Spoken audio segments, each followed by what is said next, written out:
Pekerjaan eksplorasi tambang di Mars jauh lebih merepotkan daripada yang mereka bayangkan. Di permukaan, yang terlihat hanyalah hamparan pasir merah yang luas. Namun begitu pengeboran dilakukan ke bawah, barulah terlihat bahwa lapisan geologi di sini sama sekali tidak seragam. Ada tempat yang berupa batuan sedimen yang longgar, ada pula yang berupa lempeng keras seperti batuan beku. Bahkan ada bagian yang tampak seperti material kaca yang membeku seketika akibat suhu tinggi. Hal ini menunjukkan bahwa planet ini pernah mengalami aktivitas geologis yang sangat ekstrim. Adapun upaya nekat untuk langsung memasukkan area tambang berskala besar ke dalam ruang asing jelas merupakan hal yang mustahil. Karena perjalanan pulang pergi ke Mars memerlukan waktu 2 bulan, Zhang Yi harus memaksimalkan pemanfaatan ruang asing miliknya. Oleh sebab itu, mereka harus menemukan wilayah tambang kaya secara presisi, bukan asal mengumpulkan semuanya. Terlebih lagi, dalam kondisi di mana mereka mencurigai keberadaan peradaban kuno di Mars, mereka juga tidak berani melakukan penggalian secara berlebihan. Zhang Yi meminta tim eksplorasi untuk memperhatikan apakah ada jejak aktivitas manusia, terutama yang berkaitan dengan tim Freeman. Yang Xingxin menatap peta penampang geologi, lalu tak bisa menahan diri untuk menghela napas kagum. Planet ini jelas pernah memiliki makhluk hidup. Dahulu pernah sangat subur, dan itu berlangsung dalam waktu yang sangat lama. Untungnya, pasukan mekanis yang dibawa Zhang Yi segera menunjukkan kegunaannya. Makhluk mekanis yang di bintang bumi bertugas dalam pembangunan teknik dan pertempuran itu kini diprogram ulang agar sesuai dengan lingkungan Mars. Lapisan luarnya dipasangi sistem penyaring debu dan ketahanan terhadap tekanan rendah. Satu persatu kendaraan berantai itu melaju ke kedalaman ngarai, bagaikan sekelompok kumbang baja raksasa. Efisiensi kerja mereka sangat tinggi. Mereka tidak membutuhkan oksigen, tidak perlu tidur, dan tidak pernah mengeluh tentang angin Mars yang kencang. Kemanapun terdeteksi adanya reaksi urat mineral, kesanalah mereka langsung mengebor. Zhang Yi berdiri di atas platform komando sementara, memandangi titik-titik koordinat yang terus berkedip di permukaan. Suasana hatinya sebenarnya cukup baik. Cadangan biji besinya keterlaluan banyaknya. Ia melemparkan sebuah lembar data kepada Lu Keran. Kalau ini dibawa kembali ke bintang bumi, asal dilebur saja sudah cukup untuk mendukung ekspansi industri kita selama 50 tahun. Yang terpenting, biayanya hampir tidak ada. Mata Lu Keran pun berbinar. Tidak perlu berebut sumber daya dengan ras asing. Juga tidak perlu khawatir jalur transportasi diputus orang lain. Ini benar-benar planet tambang yang sempurna. Sayangnya, nada bicara Zhang Yi berubah. Hal yang benar-benar kuinginkan sama sekali belum kelihatan bayangannya. Yang ia inginkan bukanlah biji besi biasa, bukan silikon, bukan aluminium, dan juga bukan titanium. Yang ia cari adalah unsur-unsur langka yang mutlak diperlukan dalam teknologi tingkat tinggi, milik ras Yihen, logam pengalir energi berdensitas tinggi, bahan inti kisi superkonduktor, serta material penyimpan memori energi. Terutama logam pengunci energi, jenis material yang mampu mengurung energi bom antimateri tanpa membiarkannya bocor lebih awal. Barang semacam itu hampir sudah punah di bintang bumi.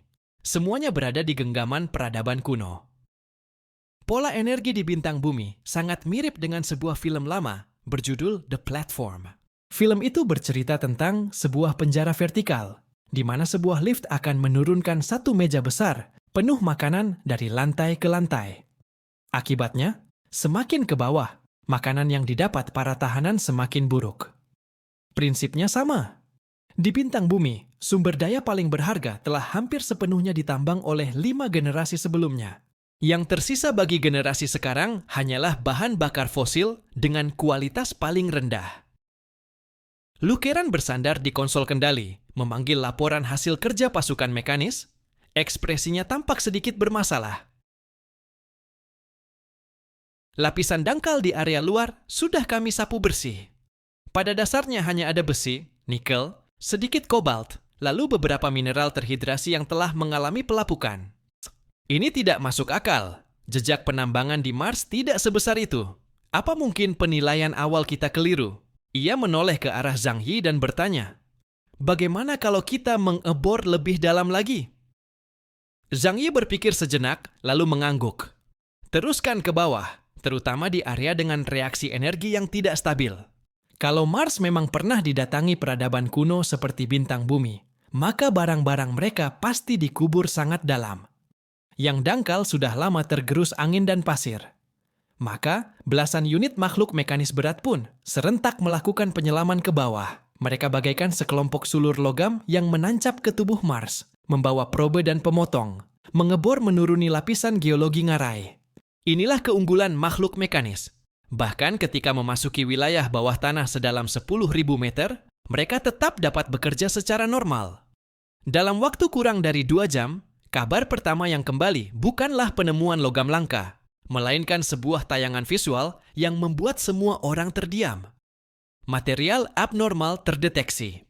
Makhluk mekanis tipe teknik memberikan umpan balik. Zhang Yi dan yang lainnya segera menatap layar. Dalam gambar itu, terlihat sebuah ruang bawah tanah yang gelap hingga memancarkan semburat kebiruan. Tidak ada lengkungan gua alami. Yang muncul justru bidang miring berbentuk segitiga yang sangat rapi.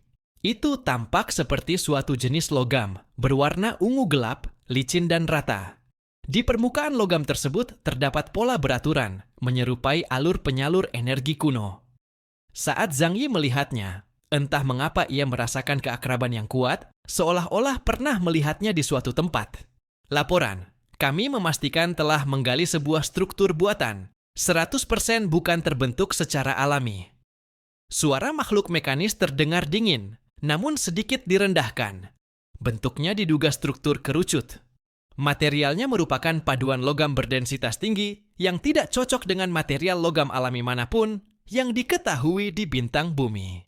Mata Zhang Yi langsung berbinar. Semangatnya pun bangkit seketika, namun ia tidak gegabah mendekat, melainkan berkata dengan waspada, "Jangan menyentuhnya, dan segera lakukan eksplorasi di radius 10 km di sekitarnya. Pastikan apakah ada jejak keberadaan makhluk hidup. Ia harus memastikan tidak ada bahaya di sekitar." Diterima!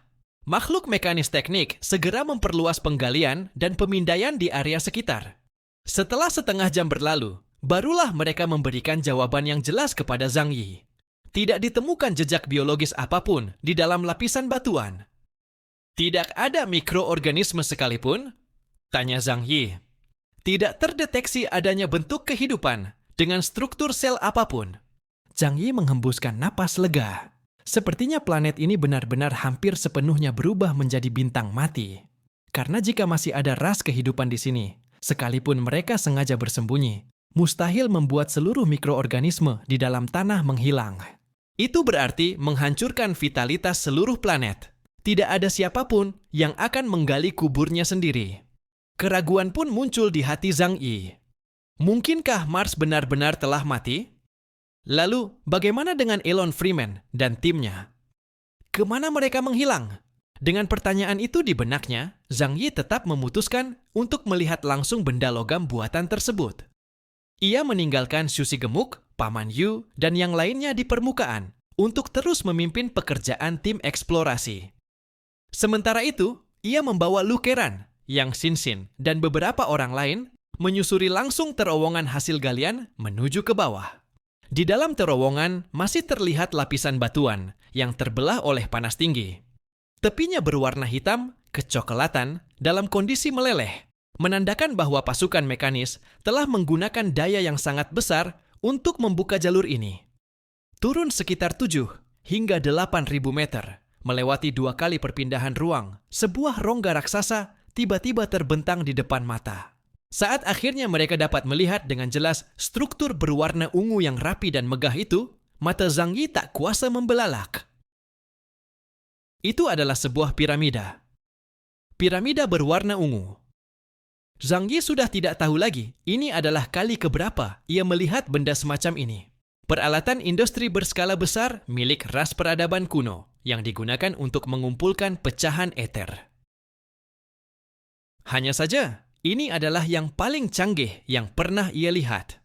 Terakhir kali ia melihat benda serupa adalah di luar negeri bangsa naga di bawah pegunungan Qinling. Tak disangka, Di tempat ini pun ia bisa melihat benda yang hampir persis sama. Tidak diketahui sudah berapa lama benda itu terkubur dan tersegel, namun keadaannya tetap seperti baru. Permukaannya sama sekali tidak menunjukkan tanda-tanda erosi. Bahkan ketika disinari lampu dari makhluk kehidupan mesin rekayasa, ia memantulkan cahaya yang aneh. Cahaya itu mengalir dan bergerak mengikuti pola rumit di permukaannya. Zhang Yi menarik napas dalam-dalam. Ia tidak terburu-buru mendekat, melainkan memanggil Ling keluar. Ling, dengan pandanganmu, peradaban tingkat apa yang mampu membuat piramida energi seperti ini? Bagaimanapun juga, ia sama sekali tidak bisa menilainya. Ling meliriknya sekilas, lalu mengangguk pelan. Tingkat peradabannya sangat tinggi. Nada bicaranya terdengar datar, tetapi dengan identitasnya, mampu memberikan penilaian sangat tinggi. Saja sudah cukup membuktikan bahwa di Mars memang pernah ada sebuah peradaban super kuat. Zhang Yi menyipitkan matanya, hatinya sedikit tegang. Peradaban ini tidak mungkin masih ada, kan? Jangan-jangan bisa terjadi sesuatu? Ia mulai merasa khawatir. Namun, Yang Xingxin mengingatkannya. Kalau memang di Mars masih ada peradaban seperti itu, sejak awal pendaratan kita, mereka seharusnya sudah muncul. Zhang Yi tiba-tiba tersadar. Benar juga. Kini pembatasan aturan Sang Pencipta telah dicabut. Jika benar ada peradaban super di sini, mereka pasti akan menganggap Mars sebagai wilayah mereka sendiri. Ketika pesawat mereka mendekat, mereka pasti sudah diserang atau diusir. Jadi, ini adalah peradaban yang telah punah. Ling berkata dengan tenang. Apa yang aneh dari itu? Sejak manusia lahir selama 4,6 miliar tahun, di sepanjang arus waktu, tak terhitung jumlah ras yang telah musnah. Antara dua era, durasinya bisa ratusan juta tahun, bahkan hingga lebih dari 1 miliar tahun. Sebuah peradaban yang sangat kuat bisa mengalami kemunduran setelah mencapai puncaknya karena alasan apapun. Bahkan tanpa faktor eksternal, punah karena konflik internal adalah hal yang sangat wajar. Ia berhenti sejenak, lalu melanjutkan. Ini juga merupakan bagian dari apa yang ingin diamati oleh Sang Pencipta. Mata Zhang Yi membelalak. Ia tiba-tiba teringat eksperimen manusia terhadap tikus putih. Karena selalu berpikir dari sudut pandang manusia, ia hampir lupa tujuan paling awal dari diciptakannya alam semesta. Sang Pencipta membentuk manusia juga untuk mengamati pertumbuhan, kepunahan, dan kebiasaan perilaku ras mereka.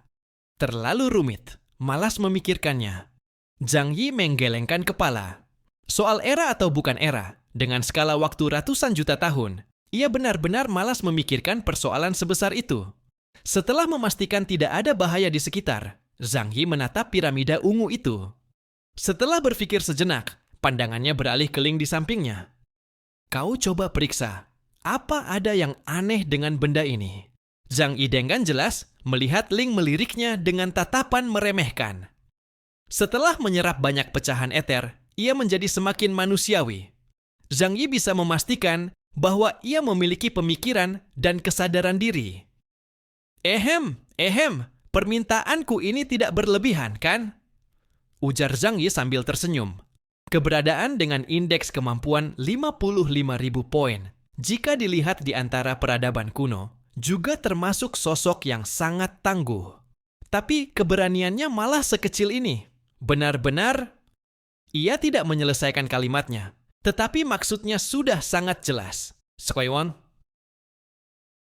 Zhang Yi tidak merasa malu sedikit pun. Berhati-hati itu bisa membuat kita bertahan sampai ribuan tahun. Ling tetap berjalan ke depan piramida raksasa itu, lalu mengulurkan tangan gioknya dan menyentuh permukaannya. Setelah seberkas cahaya ungu berkilat sekejap, cahaya itu pun menghilang dengan cepat tanpa reaksi apapun lagi. Di dalam mata Ling, aliran data dalam jumlah besar berputar dengan cepat. Tak lama kemudian, ia menyelesaikan pemindaian, berbalik, dan langsung berkata kepada Zhang Yi, "Ini adalah pengumpul energi tingkat bintang." Tingkat bintang? Pengumpul energi. Zhang Yi dan Lu Keran tampak bingung. Tetapi di saat yang sama, wajah mereka dipenuhi antusiasme. Walaupun tidak tahu apa itu, tapi terdengarnya keren sekali. Namun, Yang Xingxin berkata dengan tatapan serius, "Ling, maksudmu? Piramida ini bisa memanfaatkan kekuatan bintang, dengan kata lain, energi matahari. Setelah Yang Xingxin menjelaskan secara singkat, Zhang Yi langsung paham. Energi matahari, fotovoltaik, ketertarikannya langsung lenyap. Piramida ungu ini memang sangat besar, tingginya seharusnya lebih dari 200 meter. Namun, mengumpulkan energi matahari, seberapa besar manfaat yang bisa didapat? Ia menatap Ling dengan pasrah dan memutar mata. Kau bicara seolah-olah luar biasa, aku hampir mengira menemukan harta karun. Ling tampak malas menanggapi Zhang Yi. Dengan nada datar, ia berkata, "Coba kau taruh di bawah matahari." Zhang Yi setengah percaya setengah ragu, tetapi tetap menyimpan piramida itu. Lalu mereka semua dengan cepat kembali ke permukaan. Zhang Yi mengeluarkan piramida tersebut dan meletakkannya di atas pasir. Atmosfer di sini sangat tipis, sehingga sinar matahari terasa jauh lebih ganas. Piramida ungu yang telah lama tak melihat cahaya matahari. Pada saat muncul ke dunia, pola-pola rumit dan padat di seluruh permukaannya langsung berkilauan, memancarkan cahaya busur seperti aliran listrik. Detik berikutnya, Zhang Yi dan yang lainnya melihat pemandangan yang membuat mereka terperangah. Seluruh area tiba-tiba menjadi redup. Langit seakan membentuk sebuah corong raksasa, dan sinar matahari yang menyengat justru terkumpul pada tubuh piramida itu. Cahaya yang menyilaukan membuat piramida ungu itu dengan cepat menjadi transparan. Fluktuasi energi permukaan telah terdeteksi. Tingkat pengumpulan energi cahaya lebih dari 95%. Yang Xingxin tertegun. Ia sedang menyerap energi matahari dari luar? Sepertinya begitu, tapi bisa mendistorsi cahaya matahari. Ini terlalu tidak masuk akal. Pada saat itu, Ling pun berbicara. Ini adalah material yang hanya digunakan oleh peradaban tingkat tinggi. Suaranya tetap datar, tetapi kali ini terdengar sedikit pengakuan di dalamnya. Seolah-olah di matanya, teknologi semacam ini hanya bisa dianggap lumayan saja. Logam ini dirancang untuk beroperasi dalam jangka panjang di lingkungan berenergi rendah. Teknologi energi matahari kalian hanya bisa mengumpulkan energi di permukaan. Namun, ia bisa menyerap radiasi liar, pantulan panas bumi, bahkan menyusun ulang aliran partikel tertentu menjadi energi. Bagi peradaban tingkat tinggi yang sesungguhnya, yang bisa dimanfaatkan adalah energi dari seluruh alam semesta. Sedangkan peradaban di Mars ini hanya mampu memanfaatkan energi tata surya dalam skala besar. Biasa saja. Mendengar ucapan Ling yang terdengar hambar itu, Zhang Yi justru sangat terguncang. Ia melihat sinar matahari mengalir seperti corong dan tercurah ke piramida ungu. Seluruh energi radiasi matahari terkumpul di sana. Yang Xingxin berkata dengan suara berat, peradaban di Mars sudah menyentuh ambang batas peradaban tingkat 2. Peradaban tingkat 1 berarti mampu menggerakkan dan memanfaatkan seluruh sumber daya sebuah planet. Manusia saat ini, serta sebagian besar peradaban kuno yang masih ada, berada pada tingkat ini. Sedangkan peradaban tingkat 2 berarti mampu menguasai seluruh energi dari sebuah bintang. Penerapan energi tingkat bintang bagi generasi ke-6 umat manusia hanyalah sebuah konsep yang ada dalam ranah teori. Sebagai contoh, bola Dyson adalah gagasan menggunakan material khusus untuk membungkus seluruh matahari, sehingga seluruh energi yang dipancarkannya dapat diserap. Hal itu jelas tidak realistis, karena bahkan jika seluruh materi dari planet-planet lain di tata surya digabungkan, tetap tidak akan mencukupi. Namun, bagi generasi ke-6 yang miskin imajinasi, mereka hanya mampu memikirkan metode semacam itu. Akan tetapi hari ini, Zhang Yi dan yang lainnya justru menyaksikan sebuah cara yang benar-benar baru, penarikan dan perampasan radiasi matahari. Cahaya matahari ternyata dapat dibelokkan. Lebih tepatnya, bukan membelokkan cahaya, melainkan mengarahkan energi radiasi dan mengumpulkannya di atas piramida berwarna ungu itu. Bahkan, Lukiran pun tak mampu menyembunyikan keterkejutannya ketika melihat teknologi tingkat tinggi semacam ini. Ia menghitung efisiensi pengumpulan energi dari piramida ungu tersebut. Energi radiasi matahari yang dikumpulkan setiap detik ternyata setara dengan 1,2 ton batu bara. Ini benar-benar mengerikan. Lukiran mendecak lidah, lalu bergumam. Kita selalu memikirkan penambangan mineral, Tetapi lupa bahwa sumber energi dari sebagian besar bahan bakar fosil sebenarnya berasal dari matahari. Ia menunjuk piramida ungu yang luar biasa besar itu dan berkata kepada Zhang Yi, "Satu perangkat pengumpul energi tingkat bintang seperti ini setara dengan lebih dari 3.000 pembangkit listrik tenaga surya berskala besar." Yang Xin meliriknya sekilas. Bahkan dengan ketenangannya, ia tetap tak bisa menahan diri untuk menarik napas dalam-dalam. Walaupun sama-sama memanfaatkan energi matahari, prinsipnya sepenuhnya berbeda. Pemanfaatan tenaga surya di bumi pada dasarnya hanyalah memanaskan air. Namun piramida ini langsung menyerap energi radiasi matahari dengan tingkat konversi mencapai 95%, hampir tanpa pemborosan. Pernah ada orang yang berseloroh bahwa meskipun peradaban manusia telah berkembang selama bertahun-tahun, secanggih apapun teknologinya, pada akhirnya tetap tidak lepas dari memanaskan air dan melempar batu. Bagaimanapun juga, hampir semua prinsip kerja mesin pada era ini berasal dari mesin uap. Baru setelah era kemampuan khusus tiba, berkat kemunculan para manusia berkemampuan khusus dan peradaban kuno, perkembangan menuju peradaban yang lebih tinggi pun mulai berjalan, meski sangat lambat. "Kakak, kita benar-benar makmur sekarang." Lukran menatap piramida itu dengan saksama dan bergumam. Jika di sebuah planet ke arah matahari dibangun 10.000 pengumpul energi tingkat bintang seperti ini secara bersamaan, sungguh tak terbayangkan. Zhang Yi pun dengan cepat menyadari persoalan tersebut. Wilayah negara Huaxu saat ini sangat luas, sekitar 5 kali lipat dari sebelumnya.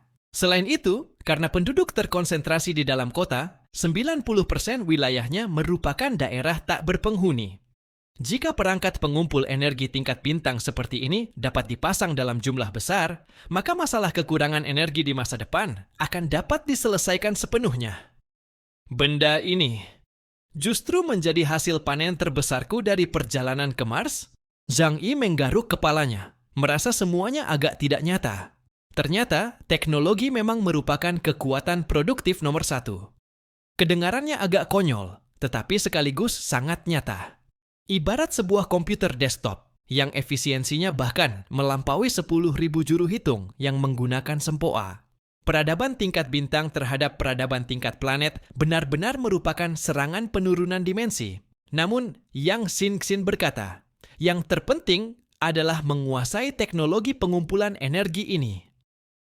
Bukan hanya energi matahari, teknologi ini juga bisa mengumpulkan energi panas bumi. Jika teknologi tersebut diterapkan pada pesawat luar angkasa, maka penerbangan antariksa jarak jauh dapat dipertahankan tanpa perlu khawatir akan kekurangan energi. Zhang Yi mendengarkan percakapan mereka dan pandangannya ke arah piramida ungu itu semakin bersinar. Artinya, ini adalah harta yang tak ternilai, bukan? Tentu saja. Lukran menjawab dengan tegas. Ekspresi Ling sejak awal tetap dingin. Ia tidak terlalu tertarik pada teknologi di tingkat ini. Ia hanya melirik sekali lagi ke arah menara logam itu, seolah memastikan materialnya, lalu menarik kembali pandangannya. Peradaban di sini sudah bukan lagi yang kalian sebut sebagai penduduk asli Mars. Ini adalah suatu peradaban yang telah menguasai konversi energi berdaya tinggi, sistem pemeliharaan mandiri tingkat planet, serta memiliki kemampuan untuk mengubah seluruh pengetahuan menjadi struktur nyata. Setidaknya, ini adalah tingkat yang baru akan muncul setelah era ketiga. Zhang Yi bertanya, "Maksudmu, dahulu Mars juga pernah memiliki sekelompok keberadaan seperti suku Yihen yang melarikan diri dari bumi lalu bermigrasi ke Mars?" Ling menggelengkan kepala. "Teknologi suku Yihen tidak serendah itu, jangan bercanda." Namun, di antara peradaban-peradaban berikutnya, selalu ada yang ingin menjadi seperti suku Yihen. Mereka melihat takdir yang dinaungi oleh Sang Pencipta, sehingga berusaha membangun sistem keberlanjutan abadi di dalam planet selain bumi untuk menghindari pembersihan berikutnya. "Lalu hasilnya?" tanya Zhang Yi. "Hasilnya sudah kalian lihat. Planet ini mati, dan mereka pun gagal melarikan diri." Zhang Yi menyentuh hidungnya dan tidak merasa terlalu pilu. Sebuah peradaban bisa bertahan ratusan juta tahun. Jika ia harus hidup selama itu, mungkin pada akhirnya ia sendiri juga akan merasa cukup hidup. Bisa jadi peradaban Mars juga memilih mengakhiri dirinya sendiri dan kembali ke eter. Zhang Yi bergumam dalam hati dengan sedikit selera humor yang gelap. Baiklah, lupakan semua urusan sial itu. Intinya, matanya berbinar. Menggali reruntuhan juga merupakan hal yang baik. Kita lanjutkan usaha kita. Sekarang, selain menambang urat mineral, kita juga harus mencari peninggalan teknologi berharga yang ditinggalkan oleh orang-orang Mars. Zhang Yi mengayunkan tangannya dengan mantap. Begitu kabar ini tersebar, semangat seluruh tim proyek langsung melonjak drastis. Pasukan mekanik di permukaan masih terus menggali. Dalam 1 hari berikutnya, di berbagai koordinat berbeda, mereka kembali menemukan beberapa reruntuhan serupa. Ada yang berupa gudang energi berbentuk setengah lingkaran. Ada pula deretan pilar logam yang tampak seperti suatu perangkat komputasi terintegrasi. Dan ada satu lokasi yang sangat jelas merupakan kelompok kapsul tidur. Kapsul-kapsul tidur itu telah mengalami pelapukan. Di dalamnya tidak ada sisa biologis, hanya tertinggal lapisan bekas yang mengering setipis kertas. Semua temuan ini jika digabungkan, menunjukkan satu fakta. Di Mars memang pernah ada sebuah peradaban tingkat tinggi, dan bukan bersifat titik-titik terpisah, melainkan terstruktur dan sistematis.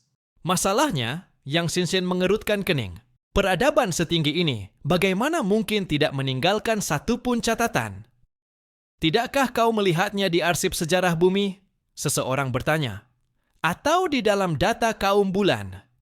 Zhang Yi berpikir sejenak, lalu menggelengkan kepala. Tidak, kecuali jika mereka sengaja dihapus oleh tangan tertentu.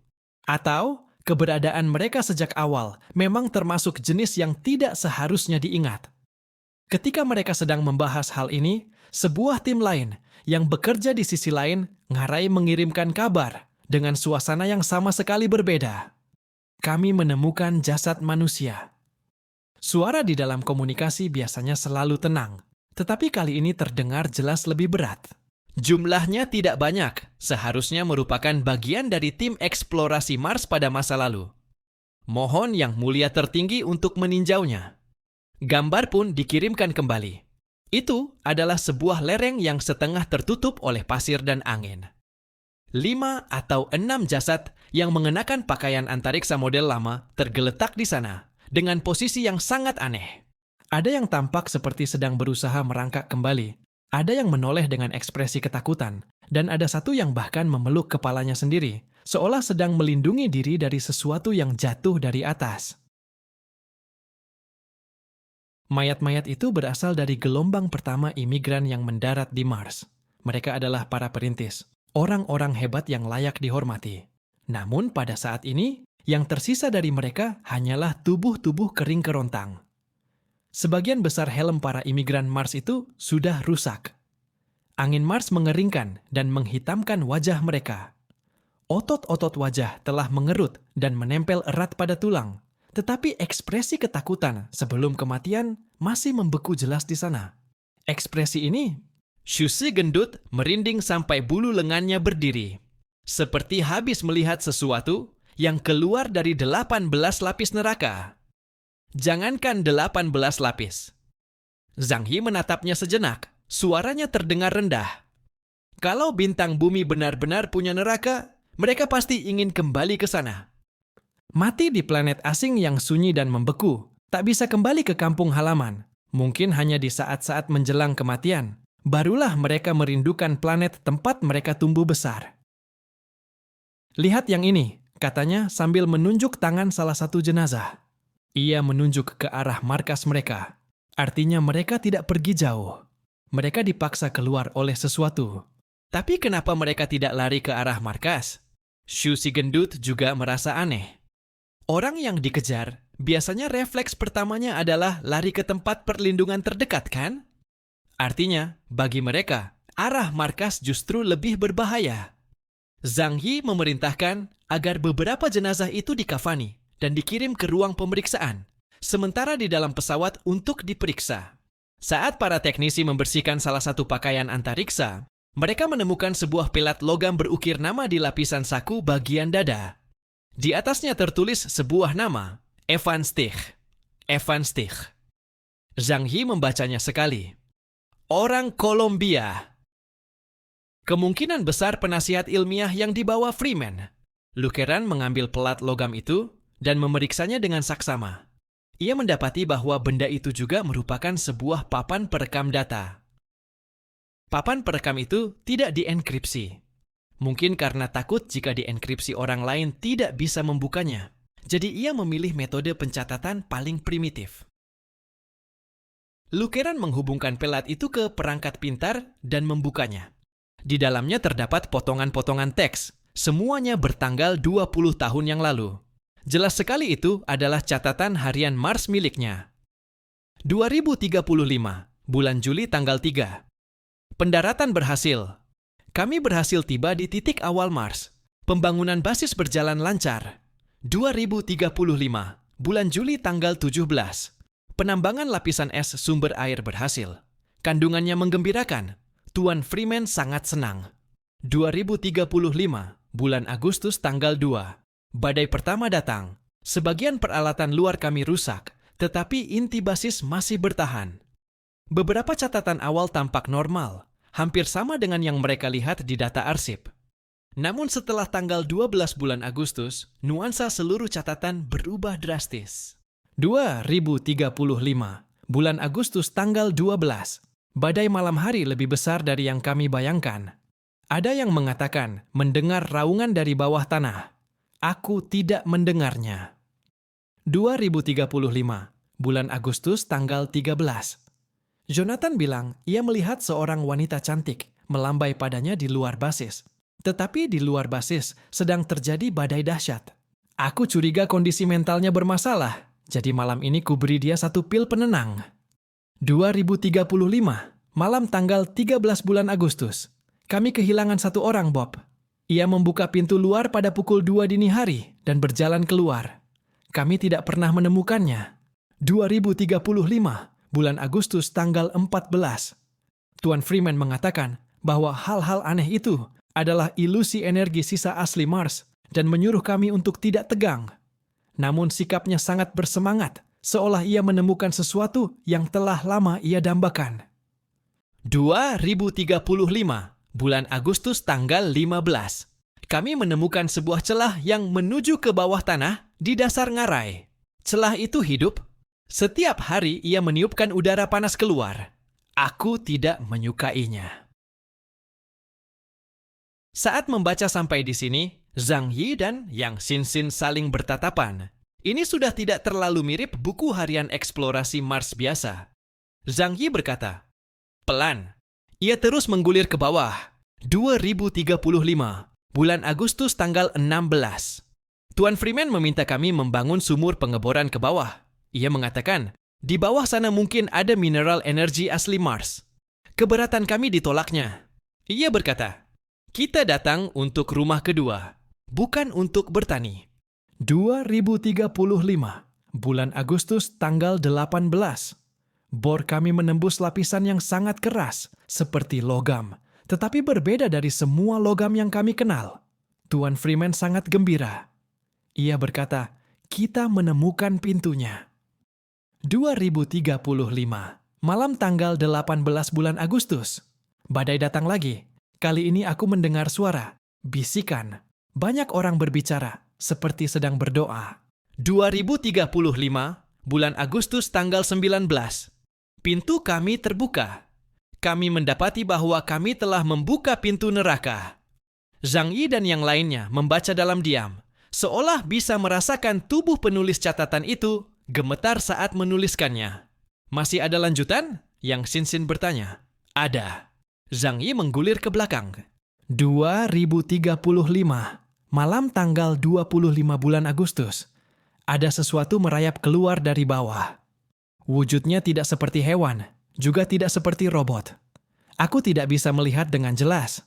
Aku hanya melihat bayangan mereka berubah bentuk seperti kabut.